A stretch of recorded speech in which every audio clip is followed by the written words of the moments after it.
Dios observa nuestros pasos.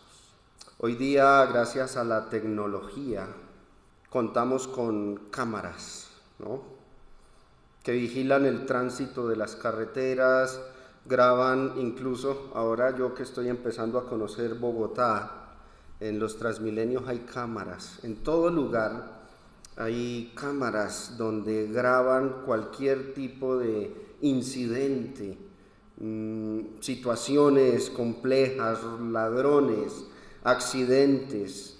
Se graban los conductores que atropellan a alguien y salen huyendo luego, ¿no? Por ahí los detectan, por ahí los identifican. También se graban a los delincuentes. Es más fácil hoy día capturarlos que unos 30, 40 años atrás, porque se identifican ahí a través del video. Se le ha facilitado más el trabajo a la justicia. Lastimosamente, nuestra justicia no es como muy buena, que digamos, ¿cierto? Pero se le ha facilitado el trabajo a ella para encontrar y detener a los delincuentes. Y gracias a esas cámaras es que es cada vez más difícil que los delincuentes queden sin castigo. Bueno, aquí en Colombia un día de cárcel y ya, ¿no? Pero al menos castigo hay. Es más difícil que no se identifiquen, que no se detecten. Y de hecho existe un aparato hoy día que cualquier eventualidad que se presta, hoy la gente está muy dada a sacar ese aparato y a grabar o a tomar fotos de la situación adversa que se pueda estar presentando. La pregunta que les hago es: ¿cómo solemos nosotros sentirnos ante ellas? ¿Cómo nos sentimos? Es muy común, ¿no?, que las damas, si están por ahí en algún sitio con cámaras, apenas notan la cámara, es como cuando notan el espejo, empiezan a arreglarse y a organizarse.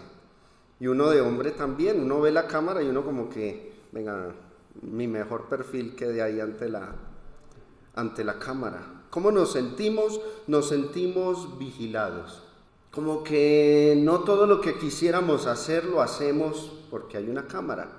Ustedes han visto esos programas de televisión llamados reality shows, donde en todo lugar hay hay cámaras y todo lo están transmitiendo en vivo. Cuando uno se siente observado, vigilado, procura hacer bien las cosas delante de aquello que lo está observando a uno. Por lo menos yo he visto videos donde los ladrones ante una cámara se ponen una capucha para que no se les vea el rostro, porque siempre causa esa sensación de que lo están sorprendiendo, de que nos están grabando todos nuestros actos, y eso queda archivado en discos duros, un registro de cada detalle de nuestra vida. Pues bien, mis hermanos, Dios observa nuestros pasos, cual una cámara. Ahí está siempre.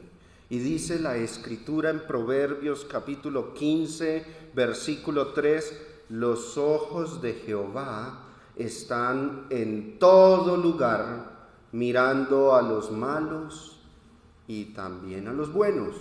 Los ojos de Dios están sobre todos y cada uno de los seres humanos, de los que pisamos este mundo. Y dice Jeremías capítulo 16, verso 17, porque mis ojos están sobre todos sus caminos, los cuales no se me ocultaron, ni su maldad se esconde de la presencia de mis ojos. Es decir, Dios enfoca su mirada en aquellos que están obrando mal, indiscutiblemente para traerle sobre ellos la debida retribución a sus malos actos, sobre todos sus caminos, no solamente cómo nos movemos, cómo parecemos, sino todo lo que hacemos, dice la Escritura. Cuando indica ahí ese término, sus caminos, se refiere a las acciones de todos los seres humanos. Ante Él no hay nada oculto, ni su maldad se esconde de la presencia de sus ojos. Dios observa nuestros pasos, amados hermanos. El problema de la cristiandad hoy día, que es un problema común en la humanidad no salva, en la humanidad no renovada, actúan como si nadie los viera, pues lastimosamente hoy día muchos cristianos están andando como si creyésemos que no somos vistos. Y a propósito, el enfoque de este mensaje, amados hermanos, es movernos a la santidad. Es hora de que la iglesia del Señor sea movida a la santidad, a la consagración, a la buena manera de vivir en medio de un mundo lleno de tinieblas y pecados, y que nos movamos nosotros verdaderamente a mostrar que somos verdaderos hijos de Dios y que imitamos su santidad. Porque sin santidad nadie verá al Señor. Es momento de ir despojándonos de las vanidades de este mundo y de las cosas que nos distraen hacia la vida eterna. Porque hoy día muchos cristianos creen que pueden pecar sin ser vistos. Como no están en la iglesia, como no están delante de algún hermano o hermana en Cristo, entonces creen que nadie los está viendo. Y dice la Escritura en Juan capítulo 3, versículos del 20 al 21, porque todo aquel que hace lo malo aborrece la luz y no viene a la luz para que sus obras no sean reprendidas, mas el que practica la verdad viene a la luz para que sea manifiesto que sus obras son hechas en Dios. El que quiere pecar se oculta y cree que nadie lo está sorprendiendo, cree que nadie lo está viendo. El cristiano que anda escondiéndose para poder hacer sus malas obras pecaminosas, se le olvida que Dios lo está observando. Se le olvida que Dios observa nuestros pasos, no considera que todo lo malo que estemos haciendo encubiertamente, tarde o temprano, será expuesto a la luz y no vamos a poder evitarlo.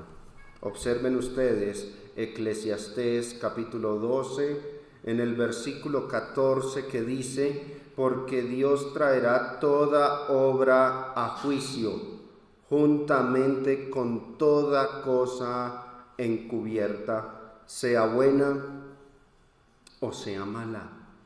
Dios habrá un día en el cual juzgará a los hombres. A cada uno de nosotros nos traerá juicio.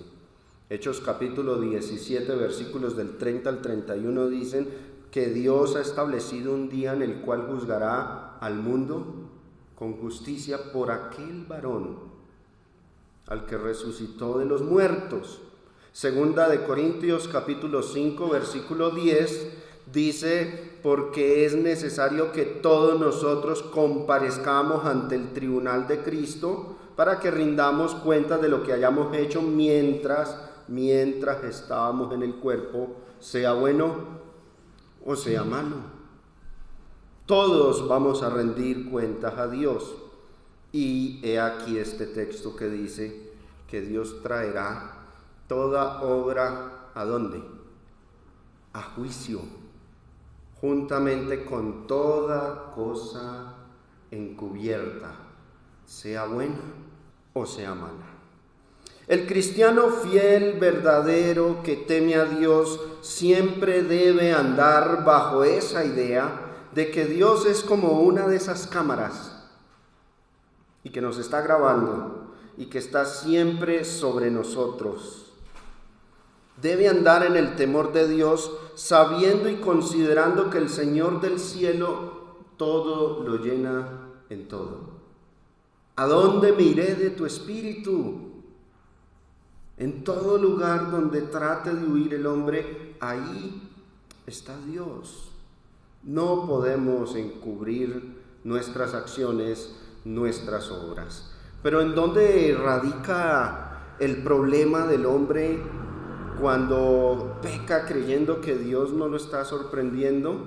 Eso demuestra muchas cosas negativas en su vida espiritual. Por ejemplo, muestra falta de fe en Él, falta de fe en su existencia, porque es necesario que todo aquel que se acerca a Dios crea que le hay y que es galardonador de los que le buscan. Hebreos capítulo 11, versículo 6, ¿no?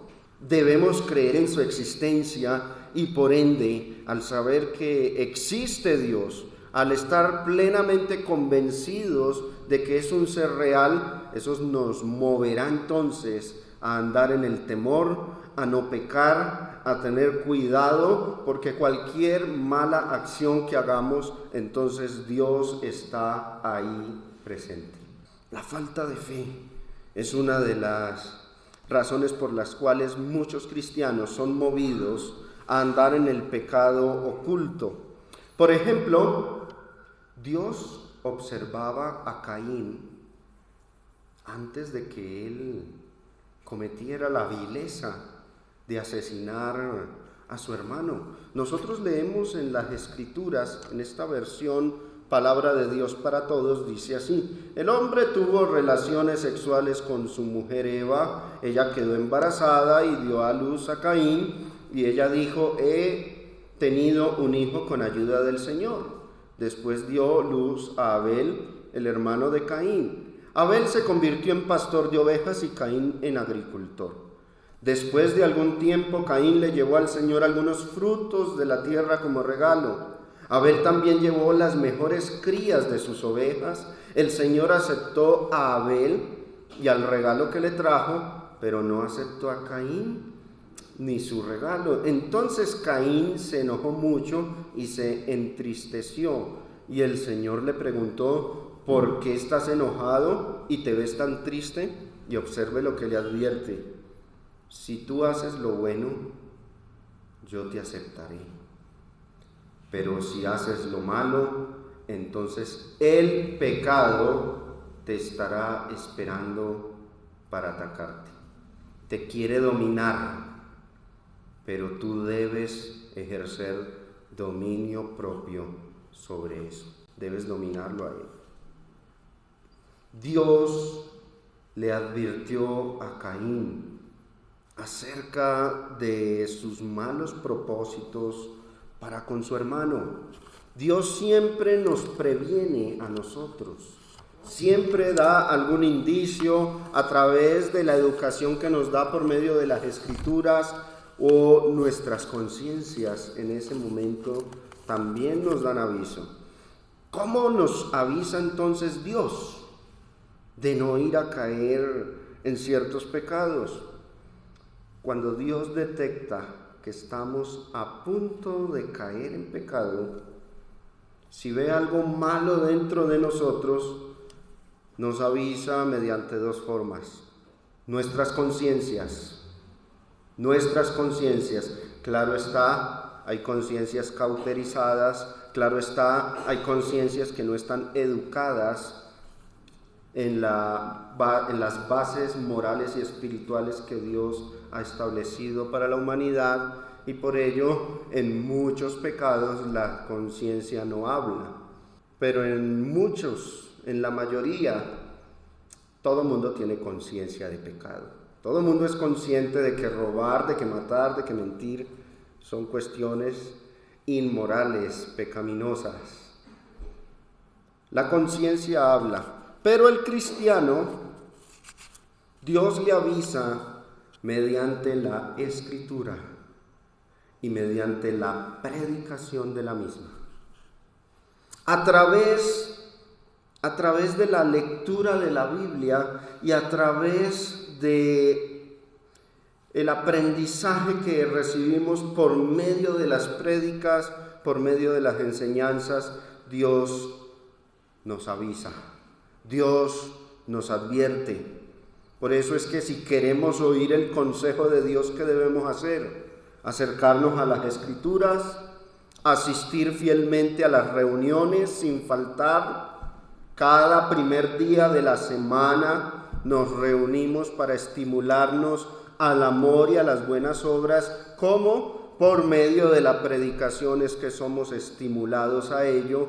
Por medio de la enseñanza es que somos corregidos, instruidos, redarguidos. Por medio de la predicación poderosa de la bendita palabra de Dios.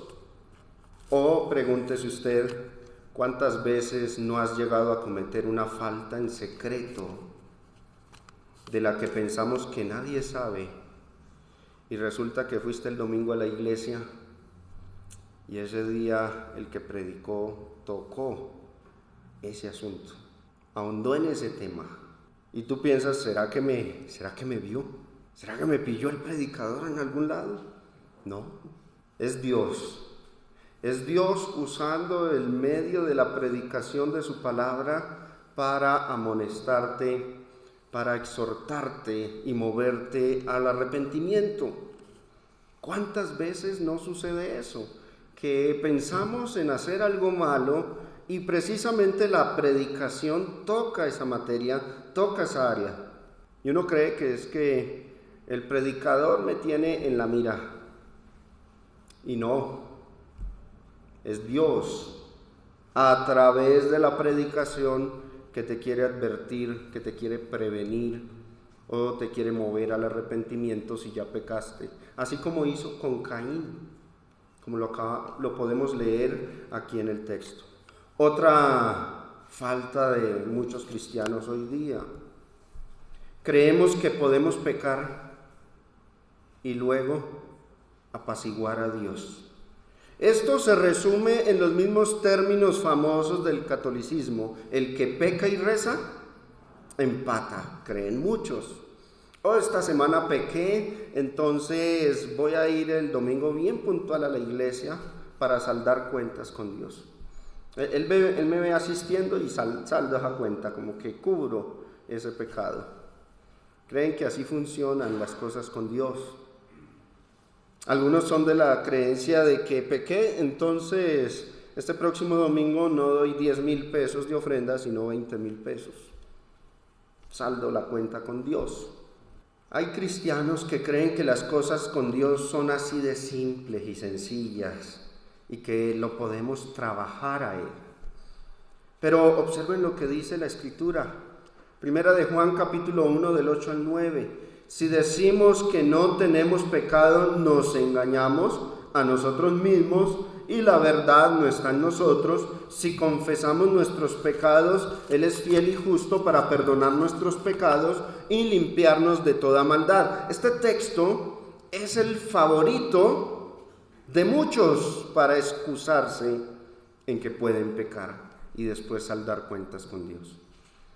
Este pasaje es como un refugio para los que quieren andar en tinieblas, para los que no toman la decisión aún de andar en santidad. No, pero es que la Biblia dice que todos somos pecadores. Bajo esas frases se escudan, ¿no? Si decimos que no tenemos pecado, nos engañamos a nosotros mismos y la verdad no está en nosotros. A esos que suelen usar este texto como excusa, yo les suelo preguntar, ¿para qué el apóstol Juan escribió esto? ¿Para que lo tomáramos como excusa y escudarnos en este pasaje y decir, bueno, ¿puedo pecar? ¿Para eso lo escribió el apóstol Juan?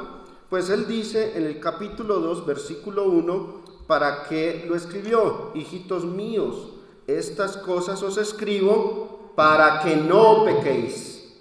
Y si alguno hubiere pecado, ya por fuerza mayor, abogado tenemos para con el Padre, a Jesucristo el justo. Si él escribió ese texto, no era para que tuviésemos excusa para pecar, sino estas cosas os escribo es para que no pequéis. Ahora, Dios condescendiente con la naturaleza débil del hombre ha dado un medio de propiciación para los pecados, que es la sangre de Jesucristo. En caso que pequemos, casos fortuitos, donde se nos sale de las manos, entonces ahí está Jesucristo como abogado para defendernos y para cubrirnos con su sangre. Pero ese texto no es excusa para pecar. Estas cosas os escribo para que no pequéis. Pero si decimos que tenemos comunión con Él y andamos en tinieblas, ¿qué estamos haciendo? Estamos mintiendo y no practicamos la verdad. Ahora observen este texto. Primera de Juan 3:3. Y todo aquel que tiene esta esperanza en Él, ¿qué debe hacer día tras día? Se purifica a sí mismo, así como Él es puro. Yo te pregunto, ¿tú cómo te estás purificando día tras día? Pecar y luego decir, voy a orar para que el Señor me perdone el pecado, eso no es purificarse. Decir, bueno, hoy peco, pero en la noche ajusto cuentas con Él a través de una oración, eso no es purificarse. Purificarse es limpiarse y se comienza por dentro. Lo dijo Jesús, Mateo capítulo 15, que todos los males del hombre provienen ¿de dónde? ¿De dónde? De dentro del corazón. Hay que limpiar primero lo del vaso, por dentro del vaso, para entonces ahí sí ser purificados. Claro está, esas palabras son viables a aquellos que ya se han convertido al Señor Jesucristo, porque aquel que aún no ha entregado su vida al Señor, aquel que no ha tomado la decisión de seguir a Jesús, que no ha adoptado el cristianismo como su forma de vida, lo que el Señor le dice es lo que está escrito en Hechos capítulo 2, versículo 38. Arrepentíos y bautícese cada uno de vosotros en el nombre de Jesucristo para el perdón de sus pecados. Aquella persona que aún no ha obedecido el Evangelio, lo que debe hacer para poder ser purificado es creer en el mensaje de Jesús, en la buena nueva.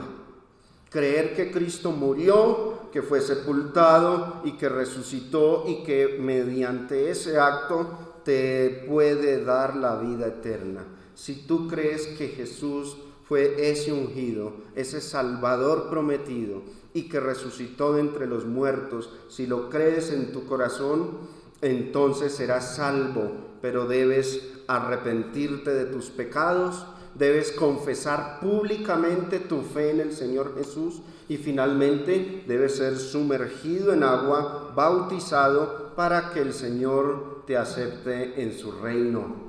Porque a propósito, la maravillosa promesa para los que quieran obedecer ese mandato es que si te bautizas, entras al reino de Dios. Las iglesias hoy día enseñan que el reino de Dios no está presente, que es futuro, enseñan un reino futuro de 1000 años, con una tierra vuelta un paraíso, donde tú vas a tener en tu casa, en el patio, leones y tigres como mascotas.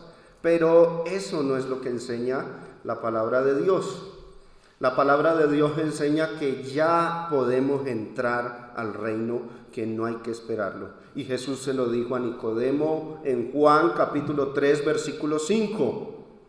El que no naciere del agua, es decir, el que no fuere bautizado, el que no naciere de agua y del Espíritu, no puede entrar en el reino de Dios. Por ende, concluimos que si nacemos de agua y del Espíritu, entramos al reino de Dios.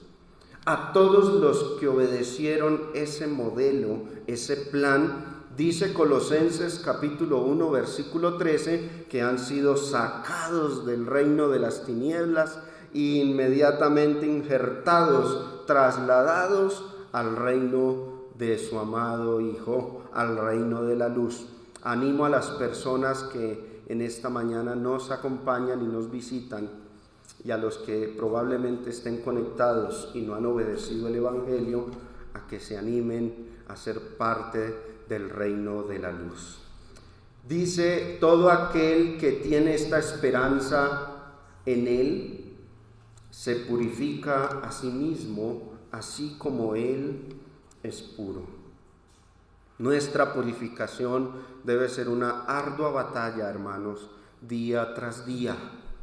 Fuerza de voluntad, tener voluntad y dominio propio para poder resistir las acechanzas del diablo y vestir toda la armadura de Dios.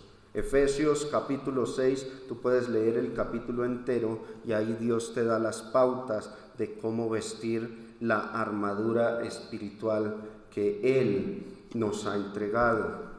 Primera de Juan capítulo 3 del 6 al 8 dice: todo aquel que permanece en Él no peca.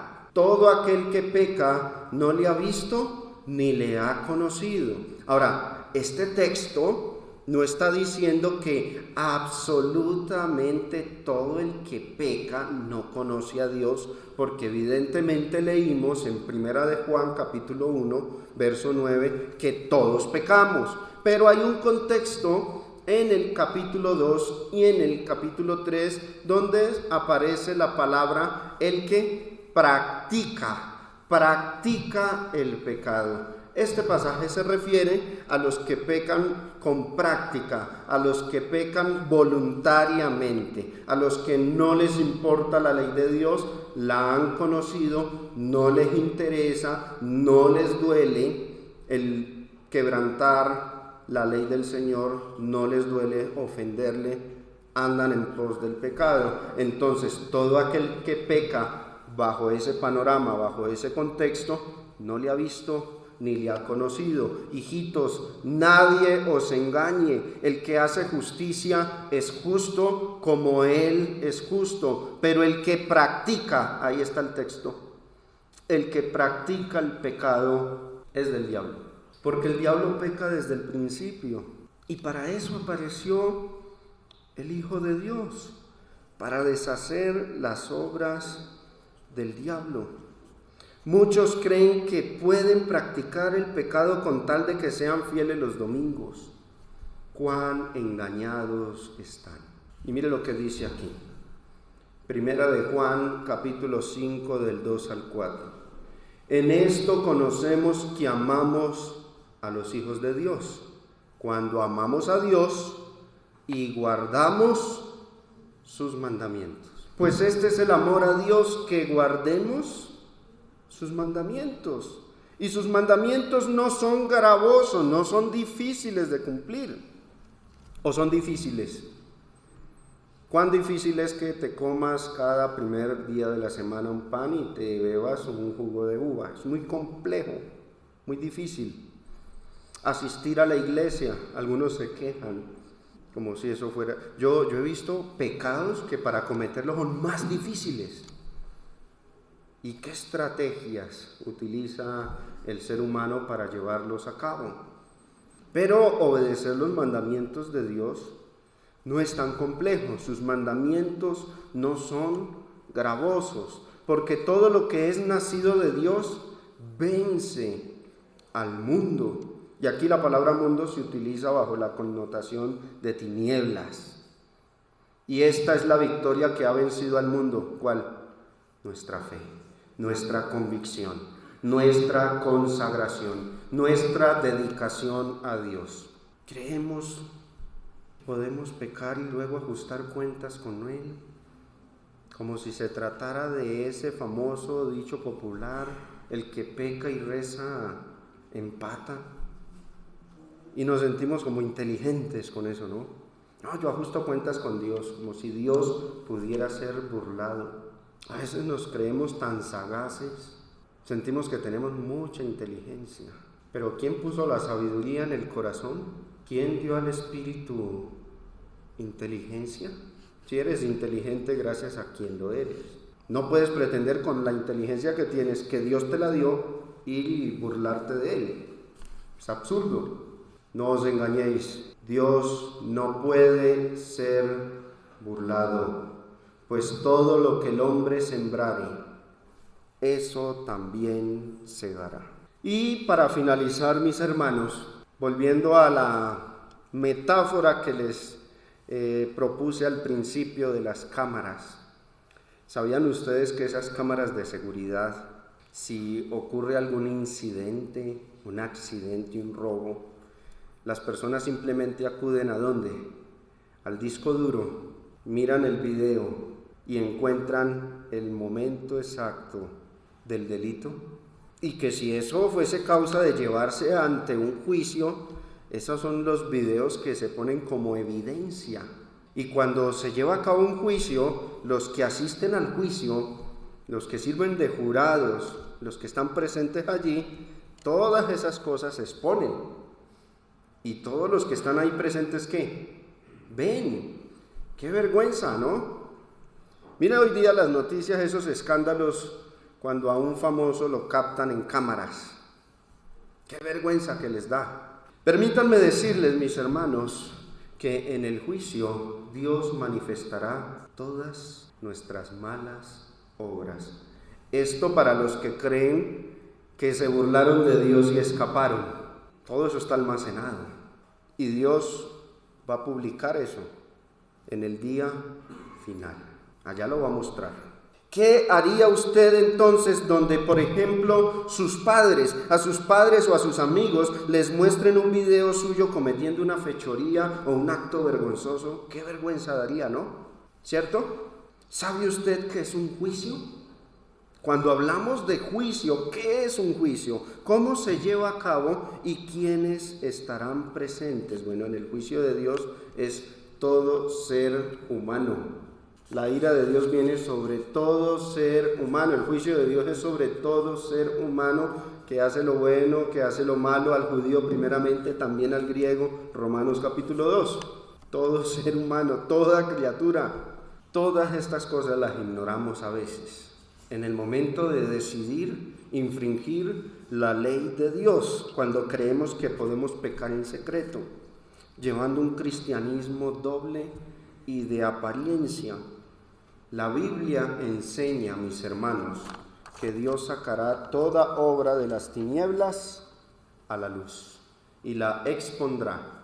Judas capítulo 1 versos del 14 al 15, observe cómo describe Judas el juicio. De estos también profetizó Enoc, séptimo desde Adán, diciendo: He aquí vino el Señor con sus santas decenas de millares para hacer juicio contra todos y dejar ¿qué? Convictos a todos los impíos de todas sus obras impías que han hecho impíamente y de todas las cosas duras que los pecadores impíos han hablado contra él. Y nos preguntamos qué significa ese término convicto.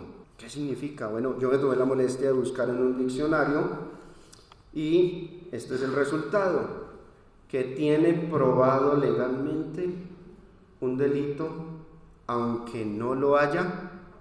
O sea, lo ocultó, nunca lo contó, nunca lo dijo, pero ¿qué hace el Señor?